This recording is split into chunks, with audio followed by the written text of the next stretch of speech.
गोरगरिबांच्या मुलांच्या शिक्षणासाठी तसेच शेतकऱ्यांच्या हितासाठी जीवन जगणाऱ्या स्वर्गीय भाऊसाहेब देशमुख यांच्या विचारांचा श्री शिवाजी शिक्षण संस्थेचा डोलारा समर्थपणे सांभाळणारे संस्थेचे अध्यक्ष भैयासाहेब उपाख्य हर्षवर्धन देशमुख तसेच कोषाध्यक्ष दिलीप बाबू इंगोले यांचे कार्य प्रेरणादायी असल्याचे प्रतिपादन केंद्रीय रस्ते व वाहतूक मंत्री नितीन गडकरी यांनी आपल्या भाषणातून बोलताना केले.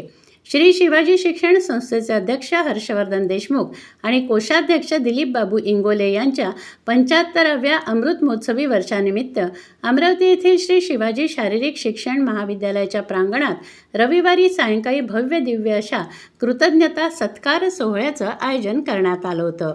या कार्यक्रमाच्या अध्यक्षस्थानी भारताचे माजी सरन्यायाधीश भूषण गवई होते. या कार्यक्रमात प्रमुख अतिथी म्हणून नामदार नितीन गडकरी बोलत होते.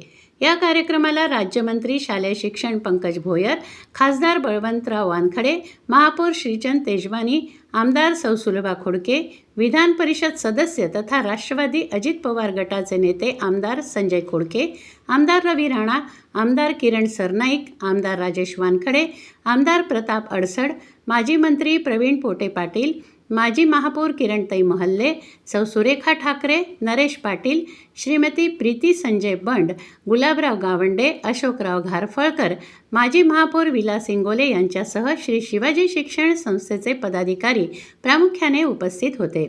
पुढे बोलताना नितीन गडकरी म्हणाले की शिक्षणाचे सार्वत्रिकीकरण करून ते तळागाळातील गोरगरिबांच्या मुलांपर्यंत पोचले पाहिजे, तसेच देशातील शेतकरी सुखी झाला पाहिजे असा भाऊसाहेब उपाख्य डॉक्टर पंजाबराव देशमुख यांचा ध्येयवाद होता.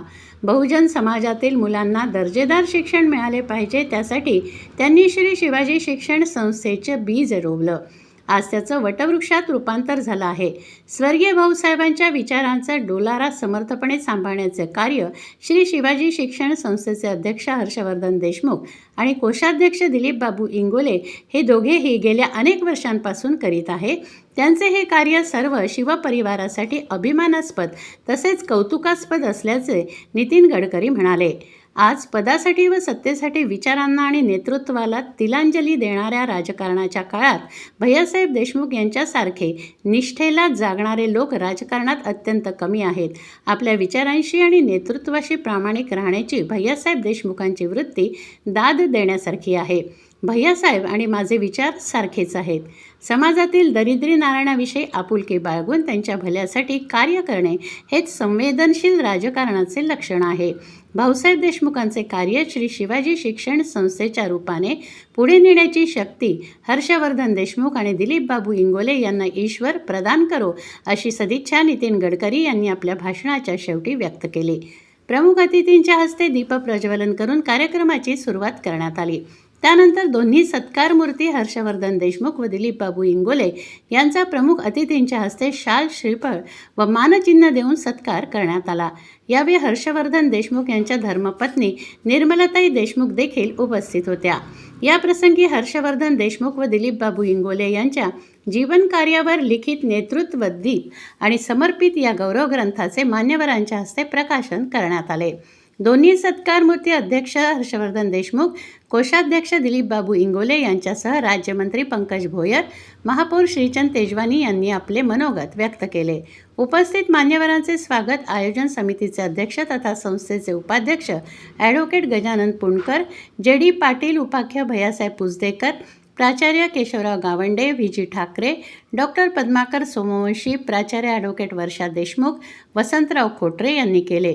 कार्यक्रमाचे संचालन प्राचार्य डॉक्टर स्मिता देशमुख व प्राध्यापक राजेश मिरगे यांनी केले. कार्यक्रमाचे प्रास्ताविक हेमंत काळमेघ यांनी केले, तर आभार प्रदर्शन संस्थेचे उपाध्यक्ष ॲडव्होकेट गजानन पुणकर यांनी केले. भाऊसाहेब देशमुखांनी श्री शिवाजी शिक्षण संस्थेच्या रूपाने जे रोपटे लावले होते त्या रोपट्याचे आज वटवृक्षात रूपांतर झाले आहे. अशा या संस्थेची धुरा यशस्वीपणे सांभाळणारे अध्यक्ष भैयासाहेब देशमुख आणि कोषाध्यक्ष दिलीप बाबू इंगोले हे दोघेही बहुआयामी व्यक्तिमत्वाचे धनी आहेत, असे मत माजी सरन्यायाधीश न्यायमूर्ती भूषण गवई यांनी आपल्या अध्यक्षीय भाषणातून बोलताना व्यक्त केले. हर्षवर्धन देशमुख आणि दिलीप बाबू इंगोले यांच्या कुटुंबांसोबत गवई कुटुंबाचे 2 पिढ्यांचे संबंध आहेत. भैयासाहेब देशमुख यांनी राजकारणात कृषी मंत्री म्हणून वेगळी छाप पाडली आहे, तर दिलीप बाबूंनी क्रीडा व सहकार क्षेत्रासोबतच शैक्षणिक क्षेत्रात उल्लेखनीय कार्य केले आहे. अशा या कौटुंबिक कार्यक्रमाला उपस्थित राहणे ही माझ्यासाठी आनंदाची गोष्ट आहे. यापुढे सुद्धा शेतकरी तसेच गोरगरिबांची सेवा त्यांच्या हातून घडत राहो अशी सदिच्छा भूषण गवई यांनी यावेळी व्यक्त केली. शिवपरिवारात वयाची 75वी साजरी होणे ही माझ्यासाठी भाग्याची गोष्ट आहे. वडील स्वर्गीय रावसाहेब इंगोले यांच्यापासून आपण श्री शिवाजी शिक्षण संस्थेची जडणघडण पाहिली आहे. शिवाजी शिक्षण संस्थेत आल्यापासून संस्थेचा सर्वांगीण विकास करण्याचा आपण प्रयत्न केला असल्याचे मत श्री शिवाजी शिक्षण संस्थेचे कोषाध्यक्ष व सत्कारमूर्ती दिलीप बाबू इंगोले यांनी व्यक्त केले. माझं संपूर्ण कुटुंबावर सर्व जाती धर्मातील लोकांचा विश्वास आहे. या विश्वासामुळेच आपण राजकीय आणि शैक्षणिक क्षेत्रात यशस्वी कामगिरी करू शकलो. आपल्या अध्यक्षपदाच्या कार्यकाळात राष्ट्रवादीचे नेते शरद पवार तसेच केंद्रीय मंत्री नितीन गडकरी यांचे भरभरून सहकार्य लाभले. तसेच शिवपरिवारातील सर्व सदस्यांच्या सहकार्यामुळे ही जबाबदारी आपण यशस्वीपणे पार पाडू शकलो. यापुढे सुद्धा संस्थेच्या प्रगतीसाठी कार्यरत राहू असा विश्वास सत्कारमूर्ती संस्थेचे अध्यक्ष हर्षवर्धन देशमुख यांनी आपल्या मनोगतातून व्यक्त केला. या समारंभाला पवार साहेब येणार होते, परंतु प्रकृती अस्वास्थ्यामुळं आजही ते हॉस्पिटलमध्ये ॲडमिट आहे. मध्यंतरी त्यांनी ऑनलाईन जॉईन व्हावं, संवाद साधावा असा आम्ही प्रयत्न केला, परंतु ते हॉस्पिटलमध्ये ॲडमिट असल्यामुळं तेही होऊ शकलं नाही. या कार्यक्रमाला आवर्जून उपस्थित असलेले अमरावतीचे प्रथम नागरिक मान्य श्री श्रीचंदजी तेजवानी साहेब, अमरावतीचे खासदार मान्य श्री बळवंतरावजी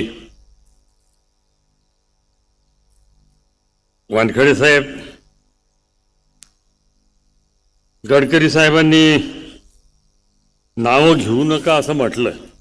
त्यांना वेळ होतो याची मला जाणीव आहे, परंतु नाही ते घेतो ना,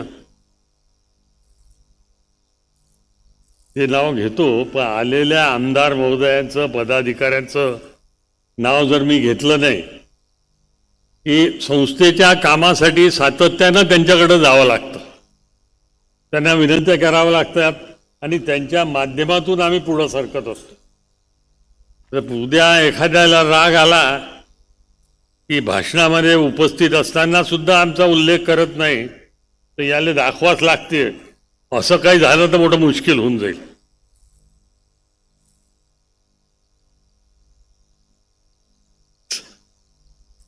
तर आता गडकरी साहेबांनी म्हटलं म्हणून तुमची क्षमा मागून तुमचे नाव टाळायची परवानगी द्या, एवढंच या प्रसंगी सांगतो म्हणतो आणि माझ्या पुढील मनोगताला मी वाटचाल करतो. बळवंतरावनी त्या नावाची परवानगी. स्वर्गीय पंजाबराव देशमुख यांच्या जीवनाचा आणि विचाराचा आपल्या सगळ्यांना अतिशय उत्तम परिचय आहे. स्वर्गीय पंजाबराव देशमुख यांनी शिक्षण क्षेत्रामध्ये आणि कृषी क्षेत्रामध्ये आपलं संपूर्ण जीवन समर्पित केलं होतं.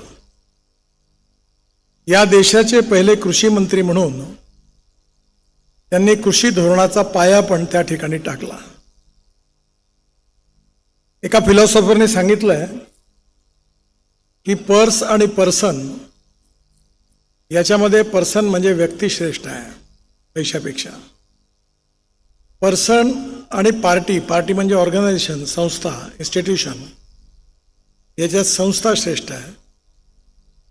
आणि पार्टी आणि फिलॉसॉफी याच्यामध्ये फिलॉसॉफी श्रेष्ठ आहे, विचारधारा ही श्रेष्ठ आहे.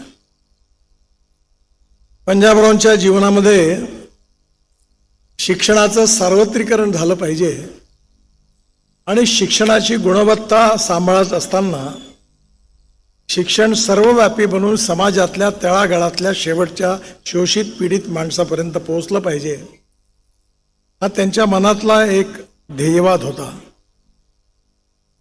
आणि त्याचबरोबर कृषी क्षेत्र आणि कृषी अर्थव्यवस्था हा आपल्या देशाचा कणा आहे आणि हा शेतकरी समृद्ध संपन्न झाला पाहिजे, याचा गावाचा विकास झाला पाहिजे, हे त्यांच्या जीवनाचं मिशन होतं.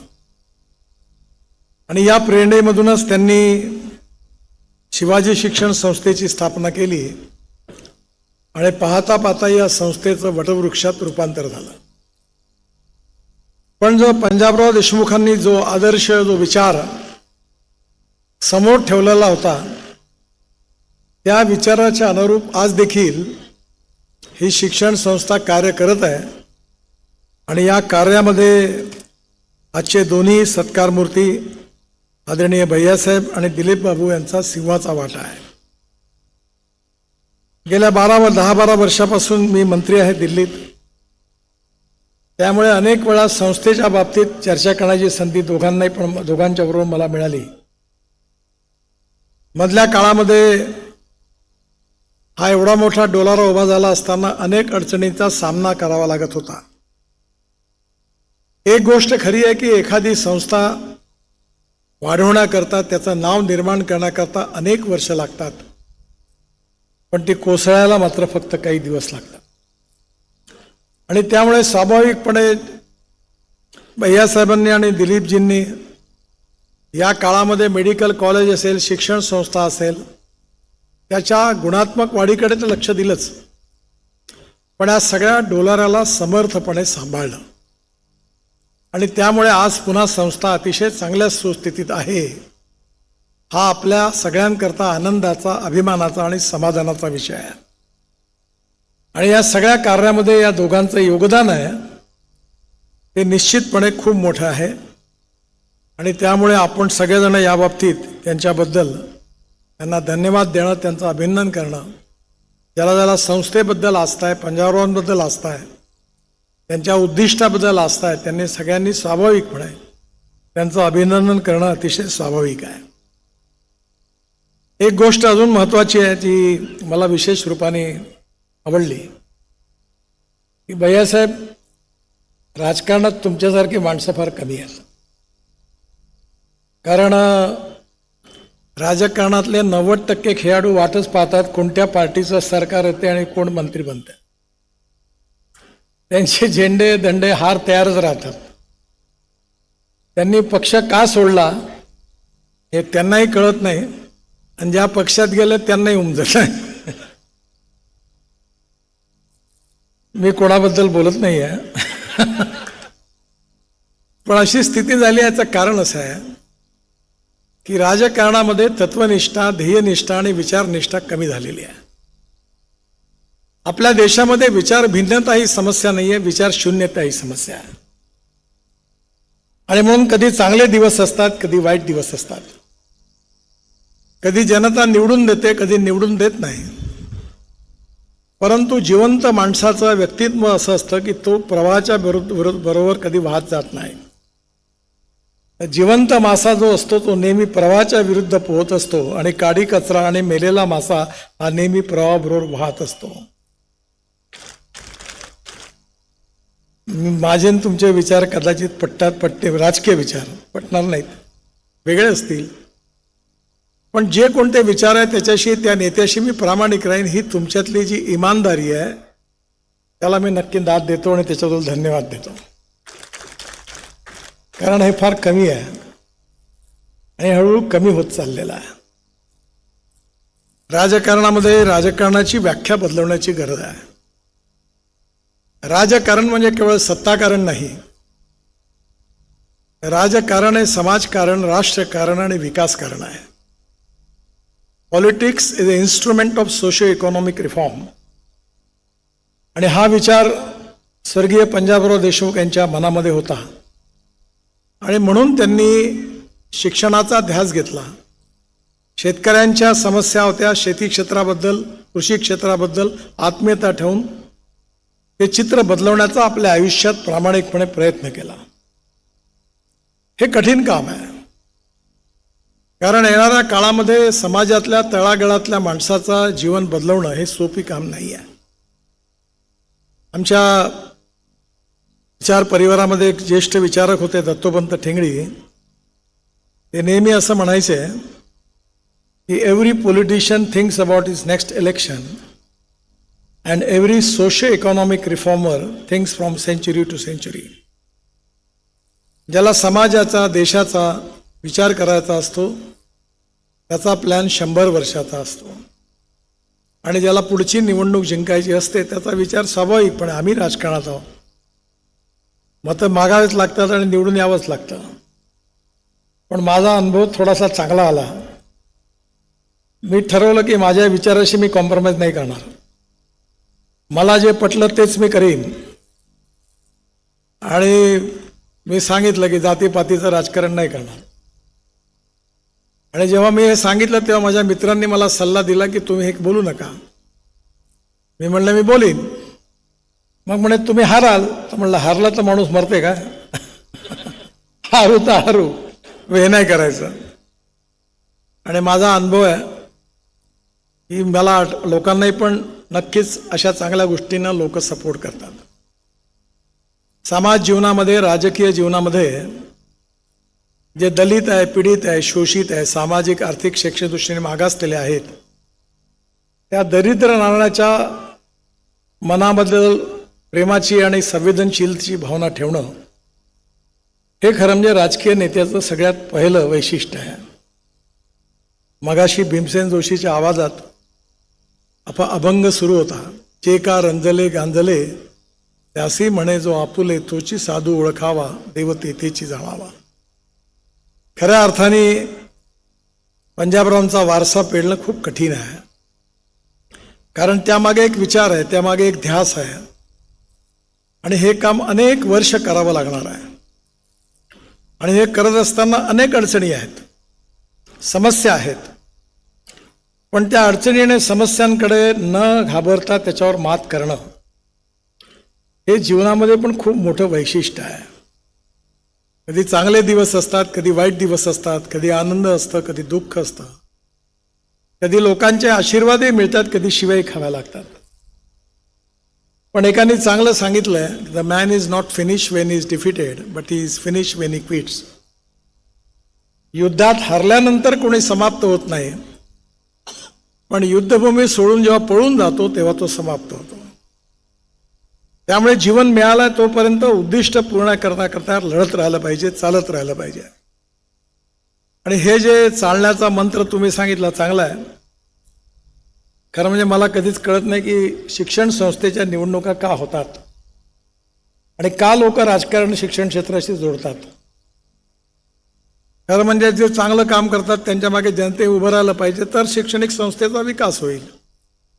नाही केलं तर त्यांना बदलवलं पाहिजे.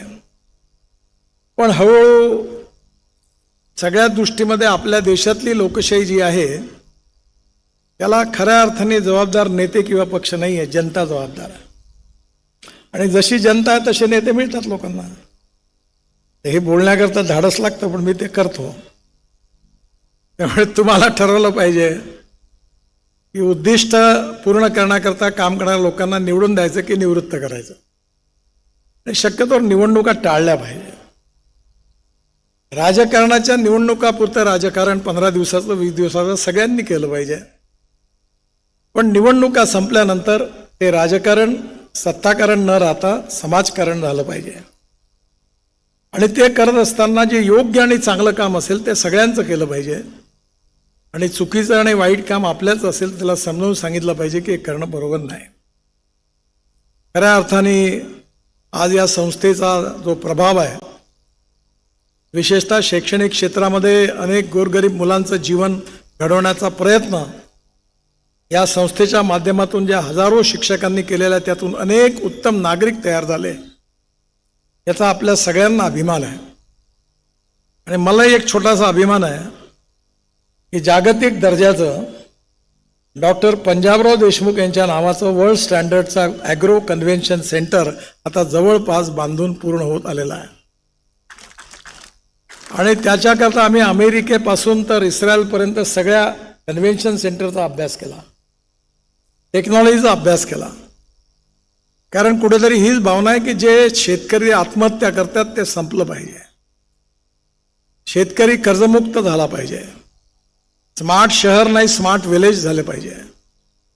गावातल्या तरुण मुलाच्या हाताला काम मिळालं पाहिजे. त्याकरता ज्या ज्या गोष्टीची कमी असेल ती दूर कशी करता येईल याचा प्रयत्न सगळ्यांनी मिळून जेव्हा केला तेव्हा त्या प्रयत्नांना यश मिळणार आहे. आणि म्हणून हा जो प्रवास आहे पंजाबरावांचा हा संपलेला नाही आहे. कारण ज्या माणसाचा जन्म होतो त्याचा मृत्यू अटळ आहे. आणि म्हणून जो जन्माला येतो त्याचा मृत्यू होतोच. हा यावच्चंद्र दिवा करू असा नियम यायला कोणी अपवाद नाही आहे.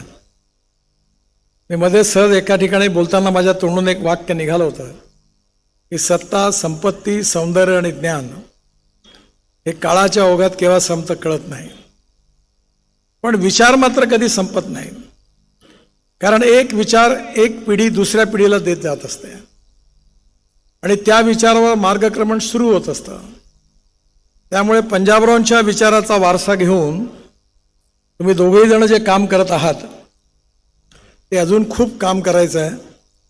आणि ते काम करण्याकरता पंजाबरावांच्या आशीर्वादाने तुम्हाला शक्ती मिळो आणि अजून समाजाकरता शिक्षणाची सर्वसमावेशकता आणि गुणवत्ता मेंटेन करून गोरगरीब शेतकऱ्याचा मुलगा इंजिनियर डॉक्टर झालाच पाहिजे. पण त्याचबरोबर या बळीराजाचं दुःख देखील दूर झालं पाहिजे. हे जे विचार आहे, हे जे स्वप्न आहे ते पूर्ण करण्याची ताकद, शक्ती या विशाल जनसमुदाय इथे उपस्थित आहेत त्याने आपल्या सगळ्यांना त्या शुभेच्छा द्याव्या.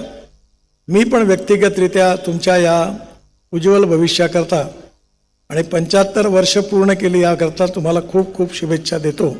शेवटी एकच गोष्ट सांगतो की जो जन्माला येतो त्याचा मृत्यू अटळ आहे. पण एक गोष्ट जीवनात लक्षात ठेवण्यासारखी आहे ती म्हणजे माझे मित्र सुनील गावस्कर यांची मला नेहमी आठवते. ते कलकत्ता कसोटीमध्ये त्यांनी 97 रन काढले आणि त्यांचा विश्व रेकॉर्ड होत होता. आणि अचानक ते लंचला जेव्हा आउट आले आणि लंच टाईममध्ये त्यांनी मीडिया बॉक्समध्ये जाऊन घोषित केलं की मी प्रथम श्रेणी क्रिकेटमधून निवृत्त होत आहे. हे केल्यावर सगळ्या देशाला धक्का बसला. आणि त्यावेळी पत्रकारांनी त्यांना प्रश्न विचारला की तुमचा फॉर्म चांगला आहे, तुम्ही क्रिकेट चांगलं खेळता, तुम्ही अनेक शतकांचा रेकॉर्ड केलेला आहे, डॉन ब्रॅडमनचा रेकॉर्ड तुम्ही तोडलेला आहे, अजून तुम्हाला पुढे जायचं आहे, मग तुम्ही निवृत्त का होता? त्यांनी दिलेलं उत्तर माझ्यासहित तुमच्या सगळ्यांनी आपण लक्षात ठेवलं पाहिजे. तेव्हा त्यांनी सांगितलं की लोक जेव्हा म्हणतात तुम्ही निवृत्त केव्हा होणार आहे ही म्हणण्याची वेळ येऊ दे. लोकांनी जेव्हा विचारलं तुम्ही का निवृत्त होता तेव्हाच रिटायर्ड होण्याची वेळ आली आहे असं समजा. आता लोक काही तुम्हाला म्हणत नाही आहे त्यामुळे तुम्ही चिंता करू नका. परमेश्वर कृपेने तुमचं निरोगी जीवन आहे, पंजाबरावांचा विचार आहे आणि अनेक मैल दूर प्रवास करायचा आहे. तो करत राहा. चरैवती चरैवती चालत राहा. God is great. God bless you. नमस्कार. धन्यवाद. आज या माननीय केशवनंदी देशमुख आणि माझ्या 75व्या कार्यक्रमाचे अध्यक्ष माजी सरन्यायाधीश भूषणजी गवई, या कार्यक्रमाला आवर्जून प्रमुख अतिथी म्हणून उपस्थित असलेले आदरणीय नामदार गडकरी साहेब, परिवहन मंत्री, आमचे लाडके डॉक्टर भोयरजी राज्यमंत्री, बळवंतराव वानखळे. आता गडकरी साहेबांनी सांगितलं मी आता एवढे तर 20-25 नावं घेत नाही, भरपूरांना सर्व खासदार इथे उपस्थित, सर्व माजी खासदार, माजी आमदार, विलास इंगोले, महापौर आणि उपस्थित सर्व शिवपरिवार आणि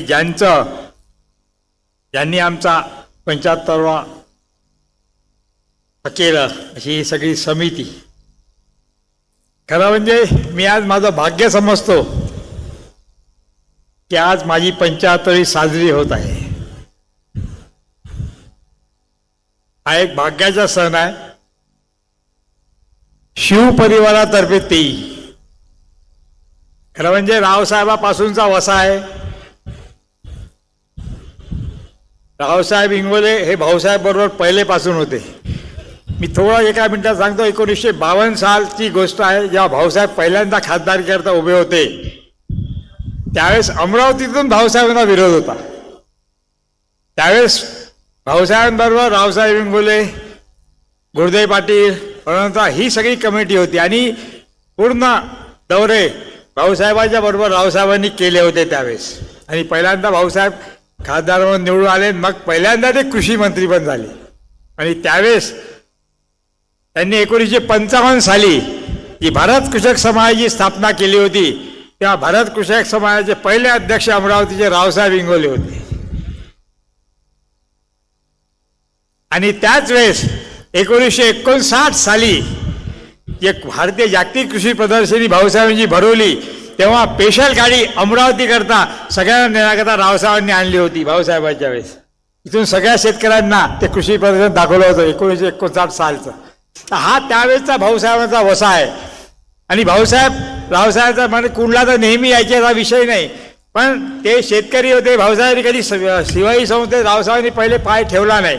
त्यांचं कार्य तिकडे होतं, शेतीतलं होते. भाऊसाहेब कृषक समाज आणि शेतकऱ्याकरता त्यांनी त्यावेळेस कार्य केलं होतं. पण नंतर